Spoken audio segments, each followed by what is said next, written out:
Doctor পরে কাছে আব্বার বই পড়লাম, বই পড়িয়া মানে 2 দিন 3 মানে হলো টুম্পা অসুস্থ, টুম্পার মানে এলোপ্যাথিকে কাজ হলো না, তারপরে হোমিওপ্যাথির কথা বললো, আমি কারি সাহেব হুজুর বললো, কারি সাহেব হুজুর ওনার কথা বললো, কারি সাহেব হুজুরের সাথে ভালো সম্পর্ক ছিল ডাক্তার পাঠ।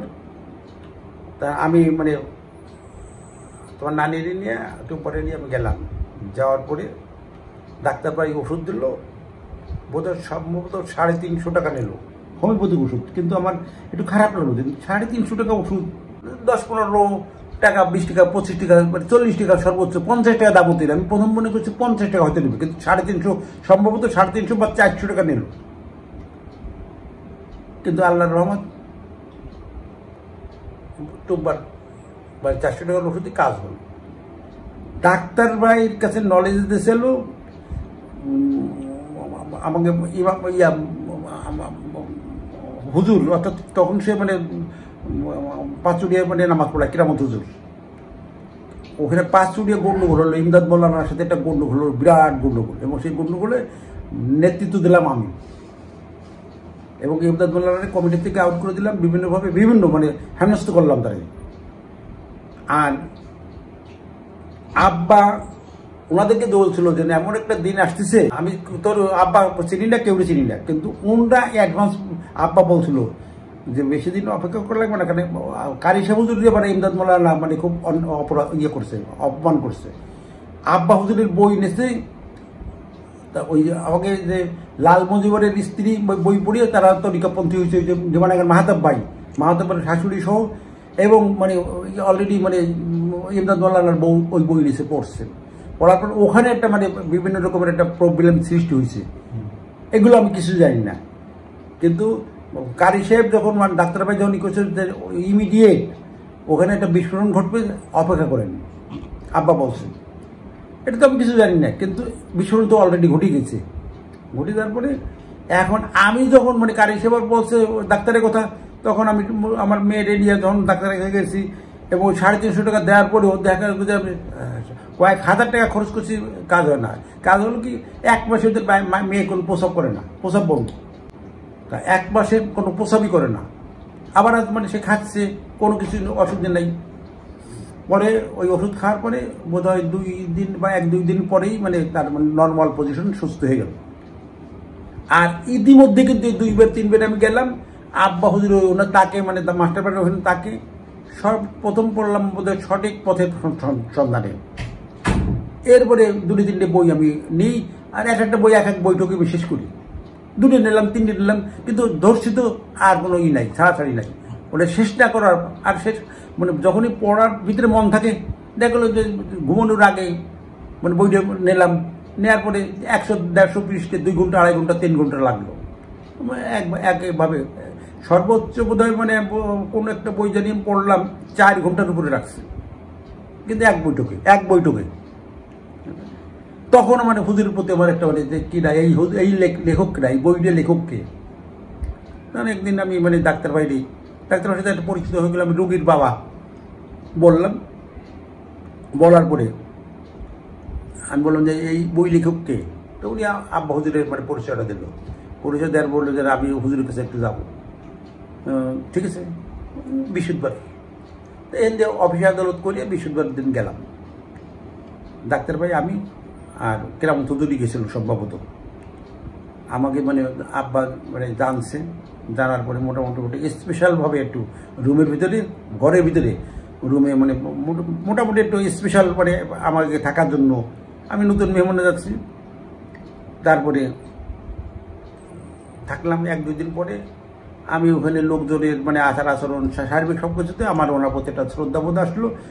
আমি বায়ত হবো, এটা আমি করলাম, প্রকাশ ঘটালাম।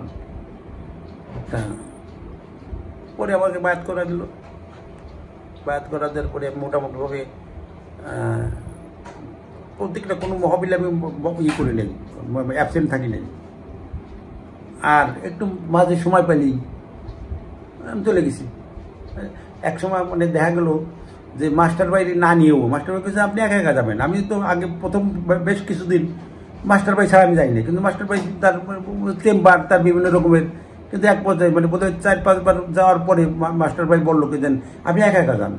তা আমারও কেমন যেন একটু না যাবো না তার ভিতরে গেছে। যাওয়ার পরে মানে আমি জানি কি ফল টল নিয়ে গেছি। 1 দিন বা 2 দিন থাকার পরে আব্বা ওই সবেদা ফল, অনেকগুলো সবেদা ফল একটা ব্যাগে করিয়া আমার দিয়ে দিছে। আমি আসলাম চলিয়া, এরপরে যাই আসি পুলিশের একটা টেন্ডার দিলাম ডাল সাপ্লাই অন্য একজনের নামে নিলাম। শরীফ প্রসাদনী নাম করে একটা ছিল, দোকান ছিল পাঁচুরিয়া, ওর নামে নিলাম। নেওয়ার পরে মানে 3 ইনস্টলমেন্ট মাল দিতে হয়, 3 মাসে 3 বের মাল দিতে হয়। 2 বের মাল দেওয়া হয়ে গেছে, বেল নিয়ে নেই। 3য়বারের সময় এখন ওই টাকাও নাই। আর আমি তো চিন্তা করছি প্রথম মাল দেওয়ার পরে তো টাকা মানে প্রায় 1 লাখ খানিক টাকার উপরে মাল লাগে তখন। এক পর্যায়ে 3য়বারের সময় মানে আমার যার নামে কাজ এসেছে তার হলো 500 দোকান ছিল, পুলিশ অলরেডি চলে এসেছে। যে 2 দিনের ভিতরে মাল দেবেন এসপি স্যার বলছেন। আর আমি তো খানকায়, আমার ফোন দিয়েছে। ফোন দেওয়ার পরে আমার মাথা খারাপ হয়ে গেছে, কারণ একজনের নামে কাজ, তারে পুলিশে দাবড়াতিছে। তা এর ফোন দিয়েছে বোধ হয় রাত 10টার দিকে। আমি খুব টেনশন আছি। তারপরে এক পর্যায়ে এই হলো প্রথম একটা অলৌকিক ঘটনা। মানে 11টার দিকে মানে মোটামুটি আমি খুব টেনশন, ঘুমোতে করতেছি না। এখন আব্বা বলতেছে, আমার নাম বলে সাদিক মিয়া, কি ওরকম করতেছেন কেন? তাই এই সমস্ত ঝামেলা মানে রাখিয়ে আসেন কেন? যান, চলে যান, এখনই চলে যান। তখন 11টা বাজে। ওই সময় মাস্টার সাহেব সাদিক মিয়া নিয়ে চলে যান, আমরা কিন্তু শুয়েছি অলরেডি। তারপরে আব্বা বলতেন মাস্টার ভাই সহ কেবল আমরা মানে গাড়িতে পা দিছি, মানে 1 মিনিট পরে আসলে গাড়ি ছাড়িয়ে যায়।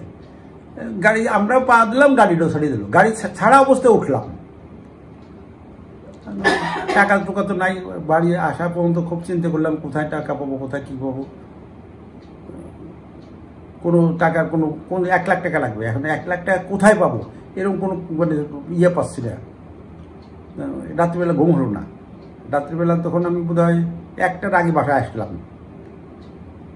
কিন্তু ঘুমোচ্ছে না। সকালবেলা অফিসে গিয়ে যাচ্ছি, বাবলু ভাই অর্থাৎ পলুমের জামাই আর ভাগ্নে আমার ঠিকাদার। আমি বললাম যে বাবু ভাই টাকা আছে নাকি? কয় টাকা? 1 লাখ খানেক টাকা লাগে, আপনি যা পারেন দেন। চেক নেন, কয় টাকা আছে আমি জানি না, ওখানে ফোন দিন, তারপর ম্যানেজারে দিয়ে লেখাইয়েন টাকা। ম্যানেজার লিখে দেবেন। আমি ম্যানেজারের টেলিফোন করে দিচ্ছি। উনি চেকটা ব্ল্যাঙ্ক চেকে স্বাক্ষর করে দিল। স্বাক্ষর করে দেওয়ার পরে আমি আসলাম। উনি বোধ হয় 50-60 হাজার টাকা, 60 হাজারের নিচে উঠতে পারলাম। আরও তো টাকা বাকি। এখন আমার প্রতিবেশী একটা হিন্দু ছেলে, তারে বললাম যে টাকা আছে নাকি? তো ওর আবার বাড়ি কিনবে, ওর টাকা আছে। কত টাকা? 50-60 হাজার। 60 হাজার টাকা দিয়ে দিল, 4 দিয়ে দিল। তারপরে আমি টাকা তো 12টার ভিতরে আমার টাকা সংগ্রহ হয়ে গেল। নিয়ে আবার চলে গেছি। চলে যাইয়ে ওই সেই শহীদিন যার নামে কাজ নিয়েছিলাম, ওরে নিয়ে ডাল কিনছি। খুলনাতে ডাল কিনছি। ডাল কিনে আসরের নামাজ পড়ছি আমি খানকা যাইয়া। কী ব্যাপার আপনি?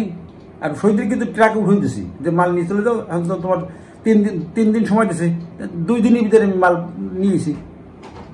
যাক, তখন আরও বেশি একটা ইয়ে আসলো যে আমার কাছে টাকা নাই। টাকাগুলো সংগ্রহ হলো, সব কিছু। এবারে বাসের ব্যাপারটা আমার ভিতরে মানে তখন নতুন তো, বেশ মানে ভিতরে মানে কিছু ইয়া জাগলো। আসলে কি আপনি মানে ডাল কিনে দিচ্ছি, ভালো আছেন জান। এই সমস্ত ঝামেলা নিয়ে খানকে আসবেন না।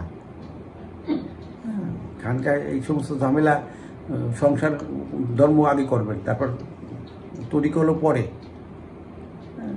কোনো কথা বললেন না। তখন কথাও বলতাম না, আব্বার সামনে মানে চুপচাপ থাকতাম। কিন্তু উনি আমাকে খুব করতো। কিন্তু এই সময়ও জানি না যে ইমদাদ মোল্লার যে গলা ধাক্কা দিয়ে বের করছি, এটা যেন ওই যে পূর্বে যে ওনার আলোচনা করছে যেন মানে ইমিডিয়েট আল্লাহ পাকের ইয়েতে ফয়সালা হবে। আব্বা হলো ওই জন্য মানে আরও বেশি, এটা আমি জানি না। 1 বছর 1.5 বছর পরে জানছে যে এই ঘটনাটা এরকম ওই এটা গেল। তারপরে আরও অনেকগুলো ছোটোখাটো মানে বিভিন্ন ব্যাপারে। টেলিফোনের ব্যাপারটা হলো, আমি তখন তো আমারও ল্যান্ড ফোন আছে, আব্বারও ফোন। কিন্তু ল্যান্ড ফোন যখন ফোন দিলি আম্মা ধরে বা মহিলা যে কোনো একজন ধরে, ভাবি বা কেউ ধরে, আব্বার সাথে কথা বলতে দিন। আর তখন হলো আরও বেশি মানে ওই আমাকে গোপালগঞ্জের সবাই ডাক্তারের উপর নির্ভরশীল, এই করবো মানে আব্বার সাথে কেউ না। আর আমার হলো মানে আব্বার সাথে বললে যে কোনো ব্যাপার তরিকা মানে মাকাম ব্যাপার এটা সেটা যে কোনো ব্যাপার আপনি আবার সরাসরি কথা বলবেন। এখন টেলিফোন করলে 2 বা 3 বার ভাবি ধরছে, আম্মা ধরছে, আব্বার সাথে কথা হয় না। আব্বার একটা টেলিফোন মানে কিনছিল, বড় একটা ওয়্যারলেস টাইপের একটা ফোন। ওডিও নিশান হোক আজাদ হোক মানে কাছেই থাকতো। আমি মানে মনে যে মানে একটা ফোন যদি পাতাম, তখন হলো টেলিটক ফোনগুলো হলো মানে ফর্ম দেশে লাইনে দাঁড়ায় ফর্ম নিতে হয়েছে। আমার শালা এখন ফ্রান্সে আছে, ও মানে দাঁড়াইয়ে ওটা 2 জন 3 জন দাঁড়াইয়ে ফর্ম নিয়েছে। ফর্ম নেওয়ার পরে লটারির মাধ্যমে সিম হচ্ছে, বরাদ্দ দিচ্ছে। তা আল্লাহর মধ্যে দূরে মানে পাই গেল। আমার একটা আমি আগে বলে রাখছি যে আমার মানে দেবা টেলিটকটার লোক, টেলিটকটা আমার মানে বাসায় টেলিফোনে কথা বলতে পারবো। তখন কিন্তু টেলিফোন টু টেলিটক, অন্য কোনো ইয়ার সাথে মানে সম্পর্ক ছিল না। গ্রামীণটা সবচেয়ে বেশি প্রচারিত ছিল। তা আমি টেলিটক পেলাম, তারপরে ফোন নিলাম, কোনো কথা বললাম না। কথা না বলে যে আব্বারে দিয়ে ফোনটা উদ্বোধন করবো, 100 টাকা ফ্রি টক টাইম দেওয়া আছে। তা নিয়ে গেলাম, নিয়ে যাওয়ার পরে বললাম না বা আমি তো এটা নিয়ত করছিলাম এই টেলিটকের এই ব্যাপার, লাইনে মানে যার দাঁড়াইয়ে ফোন নিয়েছে, ফোনও পাইছে, ফোনও কিনছি। এখন এই ফোনটা তো আমার নিয়ত যে না, আপনি কথা বলবেন প্রথম, আপনি কথা বলার পরে তারপরে আমি ব্যবহার করবো আপনার সাথে কথা বলার জন্যই। কারণ আপনি বাইরে থাকেন, টেলিফোনে মানে আম্মা বা অন্য মানে লোক ধরে কথা হয় না।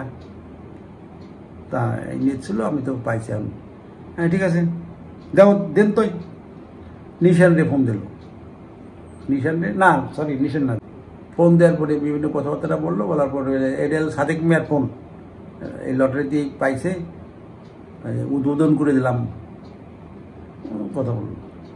দেখ আমার এই ফোন হয়ে গেল পরে চুরি হয়ে গেল। আজাদ ভাই তখন খানকায় থাকে, আজাদ ভাই তখন আব্বার দূরে ফোন। আজাদ ভাই বললো কি যে আসেন, আছে আব্বারে বলেন। আমি এটা দুপুরের দিকে বললো, আমি 4টের দিকে রওনা করে চলে গেলাম। চলে যাওয়ার পরে মাগরিবের নামাজ পড়লাম খানকায় নামাজ পড়ার পরে মোরাকাবা করলাম খানকায় এসে। আরও 5-6 জন লোক আছে। আব্বা বলতেছে, আজাদ ওই যে আমার 2টি ফোন আছে না, একটা ফোন মানে সাদেক মেরে দিয়ে দাও। সাদেক মেয়ের ফোন আর গেছে, এখন আইসে। কিন্তু আজাদ জানি, আজাদই তো আমার বলছে না আসে, কিন্তু অন্য কেউ জানে না। আমার 2টি আছে তো, সাদেক মতো আশা করে আইসে, একটা দিয়ে দাও। আমি তো মানে কিছু বললাম না। আব্বা বলতেছে ঈশার নামাজের সময় গেলাম, আবার ঈশার নামাজ পড়লাম। তখন আমরা 5-6 জন খানকায় আছে, আজাদ, নিশান, এরকম 5-6 জন মোট আছে আমরা। আসার পরে নামাজ পড়িয়া, ঈশার নামাজ পড়ার পরে খাওয়ার পরে পান খাচ্ছে। আব্বা একটু গড়াগড়ি করতেছে। এর ভিতরে কয় কি, আজাদ সাদেক ভাইয়ের ফোনটা দেবা না? এরপরে ফোন দিয়ে দেও যে এবারে সাদেক ভাইয়ের ফোনটা কি অবস্থা কি। এটা বলার পরে আমি এবার আজাদের ফোনের থেকে আমাকে টেলিফোনে চলে এসেছি গোপালগঞ্জে। টেলিফোনে বলছে যে ওই আজাদ বলছে যে ফোন দিয়ে যেতে হবে। আমার আজাদ তো ভালো জানে সব কিছু, আমি তো অতটা বিশ্বাসও করি না, এখন আবার অনুমানও করতে পারি না কী হতে যাচ্ছে। তখন আমি আমার ওই আজাদের ফোনের থেকে টেলিফোনের ওয়াইফে বললাম কি যেন মানে ওই কেউ তো নাই, দরজা খুলো না, ওই ফোন নিয়ে যেতে পারে, কেউ কেউ যেতে পারে ফোন নিয়ে, দরজা খুলো। সে তখন সে তরিকাপন্থী না, সে মানে একের হাসি উড়িয়ে দিল, মানে মোটামুটি হ্যাঁ চোর এনেছে ফোন, আর সেই ফোন চোর দিয়ে যাবে নেই, এটা বিভিন্ন রকমের ক্রিটিসাইজ আমারে করলো। এটা সম্ভবত 9:30 10টার আগে 9:30 দিকে। তারপরে আজাদেরও মানে বলো যে এই তারপরে শুনলাম যে ফোন আছে কোটালি পাড়ার লাইনে, গোপালগঞ্জের বাইরে। তা আব্বা বলল যত তাড়াতাড়ি মানে ফোনটা মানে দেওয়ার ব্যবস্থা করবো। আধা ঘন্টা 1.5 ঘন্টা পরে, সেখানে ওইখান থেকে দূরত্ব 1 ঘন্টায় আসার কথা না। এখন কিছুক্ষণ পরে আজাদের ফোনের থেকে আমার ফোনে ফোন দিয়েছে। এর আগে ফোন বন্ধ ছিল, আমার মোবাইল বন্ধ ছিল, কিন্তু ওই সময় মানে ফোন দিয়েছি। ফোন দেওয়ার পরে ওয়াইফ ধরছে, কী ব্যাপার, কয়েকদিন দিন মানে সে তো এখন মানে হয়ে গেছে, চোর চোর আসে চিল্লাফাল্লা করতেছে, গড়াগড়ি করতেছে, দরজা খুলতেছি না। এক পর্যায়ে ওই দরজা খোলার সাথে ফোনটারে ফেলাই দিয়ে চলে গেছে। তা পরে তো মোটামুটিভাবে ঘুমালাম, ই করলাম, আসলাম। ফোন সেই ফোনে এখনও আছে। যাই হোক, এটা গেল। এরকম আরও অনেক ঘটনা আছে, মেয়ের বিয়ের সময় তো ব্যাপারে, আমার বড় মেয়ের বিয়ে। তা আব্বা তো বিভিন্ন সময় বলেছেন মানে প্রশ্ন আপনারা করে আপনারা যদি উত্তর দেন তাহলে আমি কি দেবো। আমি এটা কিন্তু আব্বার অনেক কথা কিন্তু আমি মানে ইয়েতে রাখি, মেমোরিতে রাখি। তা আমি আব্বার আমার এই যে বিয়ে এই ছেলের ব্যাপারেই বলে যে আব্বা এরকম একটা ছেলে তো একটা প্রস্তাব দিয়েছে এই ব্যাপারে আমার বড় মেয়ের। তখন ও ইতিপূর্বে কিন্তু আমার মেয়েরাও 2জন মানে বায়াত হলো, ওয়াইফও বায়াত হলো, শাশুড়ি, শালা, আমার পরিবারের এই যে জসিমডা, আস্তে আস্তে এইগুলো কিন্তু প্রায় 50 জনের উপরে, জানু আপা, এগুলো সব কিন্তু আমার মানে বক্তব্যে, আমার এই বিভিন্ন রকমের বলাতে আমাদের আত্মীয় স্বজনের ভিতরে 50 জনের উপরে বায়াত হলো। এটা 2 বছর 3 বছর হয়ে গেল, কিন্তু এর ভিতরে 50 জনের উপরে, জানু আপার মাইয়া, জামাই, জসিমের মা, জসিমের ভাই, মানে এগুলো সব কিন্তু আমার থেকে শুরু করে, তারপর তোমরা পর্যায়ক্রমে আসলা, আকরাম সহ। আমার বিরাট একটা মানে গোপালগঞ্জের থেকে ভালো মানে বাংলাদেশের কোথাও ছিল না একটা সময়। সব ব্রেনগুলো, সব স্টুডেন্টগুলো মানে তরিকায় পন্থী হলো। যাই হোক, এক পর্যায়ে মেয়ের বিয়ের ব্যাপারে আব্বারে বললাম যে আব্বা এই ব্যাপার, চুপচাপ, আর কোনো এটা প্রস্তাব আছে, কিছু বলি না। 15-20 দিন পরে আমার আব্বা বলতেছে কি সেই ছেলের কি হলো, বিয়ের সাথে কি হলো, মেয়ের আলাপ, আর কোনো কিছু হয় নাই। আবার আলাপ করার মতো 1-2 দিন পরে আমার বিয়েই, আমার বাসায় যাবে, বাসায় গেল। এরপর 1 দিন অথবা 2 দিন পরে বিয়ে নিয়েও গেল বাসায়। তখন তো বিয়ে হয় নাই। এক পর্যায়ে আব্বা খালি বললো যদি কেউ গরজ করে নেয় তাহলে দিতেই হয়। বিয়ে দেন এই কোথাও আমাকে বললো না, বললো যে যদি কেউ গরজ করে নেয় তাহলে সেটা দিতেই হয়। তা ওটা তো খুব গরজ হচ্ছে, বিয়ে যায় মানে গেছে বাসায়, তো গরজ তাহলে আব্বাই প্রতিদিন এলাম, তো গরজ। এক পর্যায়ে দিয়ে দিলাম। আবার বললাম যে আব্বা তো কথা দিলাম, হ্যাঁ দেন, কথা দিলাম। বিয়ে হলো। টুকিটাকি অনেক কিছুই আমি মানে সরাসরি আব্বার সাথে আলাপ করি। মানে কেসকে আমার এই মামার কেসের ব্যাপার বলতো আব্বার সাথে আলাপ করছি, এবং বললো যে এই করো, যা করলাম। মানে এক পর্যায়ে তো সেই বেনিফিটটা তো মামাই মানে পালো। আমার কেস, তুমি পড়া আমার একটা কেস, সে ব্যাপারে আব্বারে বললাম। দেখি আল্লাহ আল্লাহ যে কোনো ব্যাপার বলে আল্লাহ দেখি, আল্লাহ আমি কি করবো, আল্লাহ আল্লাহ করে আল্লাহর মধ্যে আজ পর্যন্ত যতগুলো বিপদে আমি পড়ছি আব্বার মানে উপস্থিতিতে একটা বিপদে আমার কোনো ইয়ে করে নাই। আর এখনো স্মরণ করি, আমার কোনো কিছুতে আমি সবসময় আব্বার স্মরণ করি। হজে যাওয়ার আগে 2 দিন আগে, হজে গেল 2 দিন আগে আব্বার সাথে শেষ সাক্ষাৎ। ওর টের মানে আগের থেকে টের পাইছি, কিন্তু আমরা খেয়াল করিনি। আব্বা কিন্তু বলছে যে নিয়ে নেন, বিভিন্ন সময় বলছে সুযোগ পাবেন না, এরপরে সময় কম, যত সে কিন্তু বিভিন্ন সময় বলছে কাজ অনেক বেশি কাজ, নিয়ে নেন, যে যা পারেন নিয়ে নেন। আর আমি বিশেষভাবে আমার কথা বলছি, আমি ওইরকম অতটা গুরুত্ব দিই নাই। আপনাদের এত সকালে চলে যাবে এটা বুঝি নাই। আর একটা হলো আমার সবচেয়ে দুর্ভাগ্য, আমি আব্বা কিন্তু একাধিকবার আমাকে বলছে সফরে যাওয়ার জন্য, কিন্তু আমি এই আজ যাই কাল যাই। হজে যাওয়ার লাস্ট হজে যখন গেল, তখন আমি টাকা পাই নাই। বলছিল যে হজে যাওয়ার জন্য বললো, জানুপা টাকা তোমাদের আলাদা হবে। তখন আমি আব্বারে বললাম যে জানুপা আবার গোপালগঞ্জে যত মহিলারা, তার ভিতরে জানুপারে সবচেয়ে বেশি উনি পছন্দ করত। আমরাও জানুপার বাসায় বিভিন্ন সময় গোপালগঞ্জের এই ইয়ং ব্যাচটা জানুপার বাসায় গেছি, খাইছি। জানুপারে বললাম, এবং ওইখানে যাওয়ার পরেও জানুপারে আব্বার নাম্বার দিলাম, আব্বার নাম্বার জানুপারে দিলাম। জানুপা আব্বার সাথে কন্ট্যাক্ট করলো মক্কা শিল্পী জায়গায়। যাই হোক, জানুপার জীবন দশায় সে অনেক কথাই বলছে যে আব্বার ব্যাপারে, হজের ব্যাপারে অনেক কিছু বলছে। তার অনেক কিছুই সেই আব্বার ইয়ে পাইছে, এর পাইছি ওই রকমের কিছু না। কিন্তু আমি তার পরবর্তীতে কিছু রেস্ট্রিকশন আমি পাইছি, ওইটা স্বপ্ন নাকি কি আমি ওটা বলছি কোনভাবে যেন পাইছি। একদিন ওই মোহাম্মদুল্লাহ লক্ষ্য রেহেন আব্বা উনি কিন্তু ইন্তিকালের আগেই বলছে যে ভবিষ্যতে আল্লাহ যদি সুস্থ রাখে, ও একদিন এই তরিকার হাল ধরবে।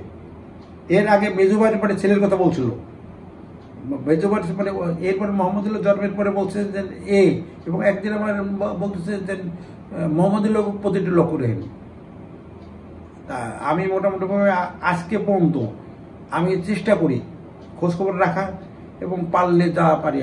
আমি তো এখন আর্থিকভাবে কিন্তু খুব দুর্বল, তার ভিতরে মোটামুটিভাবে যতটুকু পারি আম্মার কাছে দিয়েও বিভিন্ন সময় আম্মাও আমার এই টাকাটা দিয়ে দিন। তারপর বলছে না, আপনি নিজে বিকাশ নাম্বার দিয়ে দিছি, যে আপনি বিকাশ নাম্বার 10 টাকা করে দিলে আপনার মনে একটা তৃপ্তি আসবে যে আপনি দিয়েছেন সরাসরি। আর সে মনে করবে যে না, তোমার মা বা অনেকের মা সরাসরি টাকা পাঠাইছে। আমি দিলি তো সে কেমন হয়ে যায়, আপনি দিন। এরপরে মাই মা নিজেই অনেক সময় কি করে না করে আমার জানারও কথা না, জানিও না। যাই হোক, মোহাম্মদুল্লাহর প্রতি অনেকেই বলি, ওই ইয়ারে অ্যাটর্নি জেনারেল বলছি। একদিন তো মোটামুটিভাবে তারে বললাম, আব্বা 2-3 বার আমি আব্বার দেখছি। আর ওই যে ওখানে গেছি তো আমরা, আমার সাথে অলওয়েজ ছিল হলো ইদ্রিস ভাই। আমরা যারা গেছি, আমরা তো 9 জন, 9 জনের ভিতরে ইদ্রিস ভাই হলো আমার এখনো অত্যন্ত শ্রদ্ধাভাজন। সে তার রেস্ট্রিকশন অনুযায়ী চলাফেরা করছি, এবং কিছু কিছু ঘাটতি কোনো সময় পাই। আবার গভীরভাবে যখন রাত্রিবেলা শুতে গেলাম, মোটাকাপা করলাম আধা ঘন্টা 15 ঘন্টা পরে দেখা গেলো যে আমি নিজেই বিলীন হয়ে যাই। আমি যে অস্তিত্ব থাকে না আমার, কিভাবে যে কি হয় এটা প্রকাশ ঘটাতে পারবো না। আমি কি যেটা বলতে এই যে আমার সামনে একটা কাপ, কিন্তু ওই রকম তো আমি কোনো কিছু বলতে পারবো না যে একটা কাপ দেখছি, একটা গাছ দেখছি, বা একটা কিছু না, বিলীন হয়ে যায় নিজে, অ্যাবলিস্ট হয়ে যায়। যাই হোক, আব্বার যে এবং আমার মনে হয় যে গোপালগঞ্জ যত সালেক আমরা আছে, আমি যতটা কাছে পাইছি, আমাকে যতটুকু উনি দেখছে, এটা আমার মনে হয় ওই আকবর ভাইও না, কেউ না। আমি চেষ্টা করছি সব ওনার, কিন্তু আমার এই যে কিছু কিছু কঠিন আমার ভিতরে একটা কাজ করছে যে আব্বা বলছে, মেয়ে আব্বা বিয়ে দিতে বলছে। তো ওখানে তো কোনো কিছু, আর আমি যখন বিয়ে দিছি, আমার মেয়ের যে পজিশন ছিল, এখন 1 লক্ষ গুণ ভালো পজিশনে আছে। সময় মতন আমরা চিনতে পারিনি, আব্বারে আমরা চিনতে পারিনি। চিনতে পারলে আমরা আরো অনেক ঊর্ধ্বে চলে আসতাম। এখন আমরা যতটুকু করি, এই যে আমি এখানে আসি, এখানে আসলে একটা আলাদা একটা তৃপ্তি পাই, যেটা গোপালগঞ্জে অন্য কোনো পাঠায় কারোর কাছে গেলে পাই না। যখনই মা কয় বা তোমা কয় বা তুমি কও যে মানে এই যে এই বৃষ্টি বর্ষা খারাপ, তারপরে না ওখানে যাই, ওখানে কেন এখানে এই যে আলোচনা করতেছি, এই আলোচনায় তো একটা বেনিফিট হচ্ছে, এই বেনিফিটটা তো অন্য লোকে বুঝবে না। আমাকে যে ভিতরে আলোচনা মানে আমরা যখনই বসি, আমরা কিন্তু দুনিয়ার কোনো অমকের বাইয়ে বিয়ে দেবো, অমকের ছাওয়াল বিয়ে দেবো, এগুলো আলোচনা করি না তা নয়। তবে আমাদের অধিকাংশ সময় আমরা তরিকা সম্পর্কে আলোচনা করি, কারণ আমি যখন তাহলে খেয়াল করে পাই না, তো পাবো না কেন? মহাবিলে কালকে কেরা গেছি, তো মহাবিলে গেছি বলে তো দেখছি। তো এরকম মানে তরিকার ও ঠিক এইরকমের মাকামগত দিকে যদি মানে লক্ষ্য করা হয়, তাকানো হয়, কেরা কোথায় আছে, এটা কিছু না কিছু। আমি একটু কম বুঝি, তুমি একটু বেশি বুঝো, কিন্তু বুঝতেই হবে না। তো তোর কিছু তরিকা করলাম, ওটা যদি না বুঝি তাহলে তরিকা কিছু তরিকা মানে পৃথিবী মানে বললে, পৃথিবী বলতে তো বাংলাদেশ, আমি তো আর ভারতে যাই না। এই একটা পরি বললো আমার সাথে, ওই মা মানে তরিকার যথেষ্ট কাজ উনি করে, আর ওনার ওই করার জন্য আমরা উনি করে সব সময় ওনার গেলে মানে খুঁজে পাই। তা যাই হোক, মোটামুটিভাবে এখন আমাকে তার কোনো কিছু নাই, এখন আর পাবো না, আমাকে কেউ নাইও এখন, আমাকে নাই যারা আছে কের প্রতি মানে সবার প্রতি এক লোক আস্থা না, তবে আমার আস্থা আছে। তারা কাজ করে, আমরা কাজ করি না, আমরা অনেকেই কাজ করি না। তারপরে মানে যতটুকু করি এরকম যদি মানে আমরা মানে সবাই করতাম তাহলে তো 100 লোক, এখন 10 জন লোক নাই, 10 জন লোক নাই এখন। অথচ রানী পুরুষ দিয়ে 100-র উপরে ছিলাম। এই বোঝটা দরকার আছে, একটা বোঝ আমাকে সবার ভিতরে আসুক, আল্লাহ পাক আমাদের এই করুক যে আমরা মানে এটা ধরে মৃত্যু বরণ করবো, এটা ধরে রাখি। এই অবস্থায় যদি আমাকে মৃত্যু হয়, আল্লাহ রসুলের প্রতি আমাদের মহব্বত থাকে। আমরা যা হারাইছি, আমরা কোনো দিন তা ওই রিকভারি হবে না, বুঝি নেই। যদি বসতাম তাহলে আমরা পাগল হয়ে যেতাম, আব্বার সংস্পর্শে থাকার জন্য পাগল হয়ে যেতাম। আব্বা যে ওইভাবে যাবে, কারণ সে নিজেও কোনো রকম ওই রকম কিছু বলে নাই, কিন্তু সে কিন্তু ওইভাবে চলে যাবে, ওই সময় চলে যাবে। এইটি কিন্তু একটা আমরা তরিকা বলতে 400-500 লোক আমরা তো ছিলাম, কোনো একটা লোক বলতে পারবে না যে আব্বা যে চলে যাচ্ছে আর আসবে না, এইরকমের। আব্বা যেদিন মানে যাবে তার আগে একটা মহফিল ছিল, 2 দিন না 3 দিন আগে, সেখানে আমরা 100-150 লোক ছিলাম। উনি ওই রকম কোনো টাচ দিয়ে যায় নাই। যাই হোক, আমি এখনো মানে যখনই করি কোনো মানে কঠিন কোনো কিছুতে পড়ি, তখন আমি মানে চেষ্টা করি একা ঘুমিয়ে ওই নামাজ পড়ার পরে কে ডিস্টার্ব না হোক, যখনই মানে মোটামুটি একটু মোরাকাবায় বসি, মোরাকাবা করি, কিছু দিক নির্দেশনা আব্বা দিছে না, কেউ দিচ্ছে তা না, কিন্তু আমার ভিতর থেকেই একটা মানে কেমন একটা অ্যান্সার আমার আসে যায় যে এই করলে বোধহয় মানে ভালো হবে, এরকম একটা মানে আমার ভিতরে আসে যে আব্বা বলে নাই বা কেউ বলে নাই, কিন্তু আমার ভিতরে একটা মানে রেজাল্ট আমি আসে যায় যে না এই পথ দিয়ে না যাই এই পথ দিয়ে যাবো, এরকম। এবং আমি এখন পর্যন্ত কোনো কিছুতে আমি ফেল করি নাই, আমি কোনো কিছুতে আমার কোনো পারিবারিক মানে সামাজিক কোনো কিছুতে আমি ফেল করি নাই। আল্লাহর রহমত, আব্বা হুজুরের দোয়ায় আমি সব কিছুতে আমি সাকসেস। ছোট মেয়ে বিয়ের সময় ওই রকমের মানে প্রত্যেকটা ব্যাপারে আমি আমার কোনো ঘাটতি নাই কোনো কিছুতে, সেন্টার নাই। মাস্টার ভাই তো রীতিমতো দান করছে, দলিল দিছে, মৌখিক দান না। অতএব এই মানে আমার জানা মতে যে আব্বার খানকার পরে এইখানকার অন্য শালবাড়ি আছে, অন্য জায়গায় দিয়েছে, একজনে দিয়েছে, মৌখিক দিয়েছে, কিন্তু দলিল দেয় নাই। কিন্তু আমার জানা মতে যে এই গোপালগঞ্জের খানকারাই সেকেন্ড আব্বার, ওটা তো আব্বার দেশে। আর তারপরে মাস্টার বাই দেশে এই একটা, আর অন্য কোনো লোক দেশে একটা রুম ছেড়ে দিয়েছে যে আমার এই বিল্ডিং, আমার 2তলা 3তলা বিল্ডিং, আমার এই 2টি রুম খানকার মানে স্থায়ী খানকা, কিন্তু তারা তো দলিল দেয় নাই। তারপর আজকে মন্ডল ভাই এটা দিয়েছে, যদি মানে উনি মরে যাওয়ার পরে যদি ওনার ছেলেরা মানে না দেয়, বলার কিছু না। ওই যে মাদারীপুর বাড়ি, রংপুর, মানে আমার সাথে হজ করছে, কি নাম না, সুন্দর মতো ভদ্রলোক, নামটা আমার মনে নেই, ওনার বাড়িতে কিন্তু খানকা দান করা দলিল মানে দলিল মূলে খানকার সম্পদের মালিক হলো আমরা গোপালগঞ্জ মাস্টার ভাই। আমাকে কোটি কোটি টাকার সম্পদ আছে, আমরা তো 10 টাকার জিনিস খানকায় দিই নেই, আর তার কোনো সম্পদ নাই, কিন্তু সে দিয়ে গেছে। তার থেকে উত্তম আমি কেউ দেখি না। তার ভিতরে মানে কিছু কিছু ত্রুটি ছিল, আমি বলতাম, আর ওই ত্রুটিগুলো যদি সে সংশোধন মানে করতো, আরো অনেক উদ্দেশ্য হতো, অনেক উদ্দেশ্য হতো। মানে তার তো নিজের মানে ডিক্লারেশন লাগে না যে আমি বীর অমুক দিন আমার দেশে, এটা তো বললাম না, আমরাই তো বলতাম। কারণ তার খেলাফত পাওয়ার মতো না, দ্বিতীয় আমার জানার মতো কেউ ছিল না মাস্টার ভাই ছাড়া। মাস্টার ভাই কারণ মাস্টার অটো পাতো, কিন্তু সে কারণ কানুদাদার সাথে আমি আলাপ করছি বিভিন্ন সময়, কানুদাদার সাথে সরাসরি টেলিফোনে আলাপ করছি। কানুদাদাও আমার অনেক পছন্দ করতো, অনেক এই গোপালগঞ্জে 2 জনকে পছন্দ করলে 5 জনকে পছন্দ করলে তার ভিতরে আমারই করতো। তো অতএব মাস্টার ভাই হলো আমার দৃষ্টিতে উনি তুলি অটো আমরাই তারে মানে মুরব্বী হিসেবে সারা বাংলাদেশে আমরা যারা আছি সবাই কিন্তু তারই আমরা গ্রহণ করতাম। তার থেকে বিকল্প কেউ ছিল না, তার সমপর্যায়ে কেউ ছিল না, কেউ ছিল না তার সমপর্যায়ে সবকিছু দিয়ে। এবং তার মতন মানে আব্বাকে অত ভক্তি শ্রদ্ধা করার মতন আমাকে আমার জানার মতো কেউ না, কেউ না, আমরা কেউ না। মেজবাড়ির অবদান আছে, মেজবাড়ির স্ত্রীর অবদান আছে। বৃষ্টির ভিতরে মানে এই বৃষ্টি, কঠিন বৃষ্টি, তার ভিতরে মানে 1 মুঠ পাক করে সে খাওয়াচ্ছে। আর না খাই থাকিনি আমরা কোনো সময়, আমরা কিন্তু নিয়মিত 8 ঘন্টা পরে খাইছি, কিন্তু নিয়মিত খেতে পারছি।